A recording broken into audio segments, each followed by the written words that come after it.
The first person I saved was a dog. My mother thought he was dead, but he was too young to die.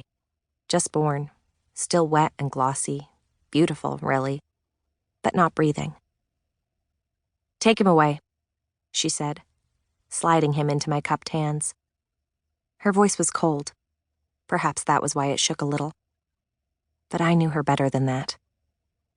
Maisie, curved around her 3 living pups as they poked blindly toward her milk, watched me with aching eyes. I could feel how much she hurt, too. "What should I do with him?" I asked.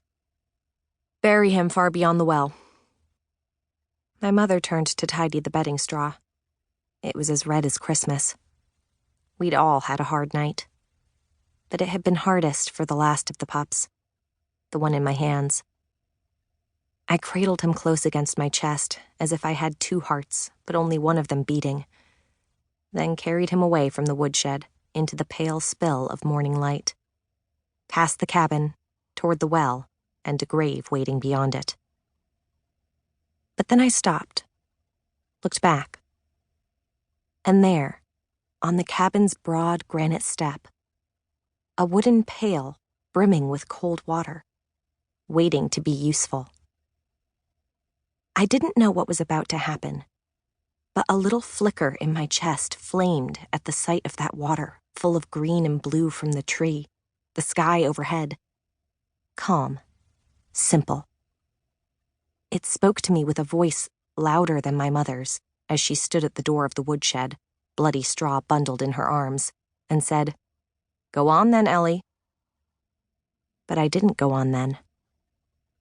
The flicker, the flame, the voice all tugged me toward the bucket, where I plunged the baby dog deep into the cold, cold water and held him there until I felt him suddenly lurch and struggle. "Ellie, what are you doing?" my mother said, dropping the straw and rushing toward me. But she stopped and stared when I lifted the dripping, squirming pup and pulled him back against my chest. "He's not dead," I said, smiling. "Not dead at all." Which made my mother smile too, for just a moment. "Then he's yours," she said, turning back for the straw.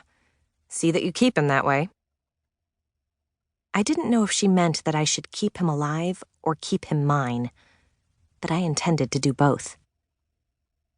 I sat on the step and dried the pup on my shirt tail, roughing up his slick pelt, which made him breathe harder, which made me breathe harder too, a series of sighs, as if we'd both been starved for air. Then I took him back to Maisie, who lifted her head and watched as I wedged him between the other pups and showed him the teat meant for him. When Maisie laid her head back down again, she sighed too. The pups all looked mostly the same, dark, perfect.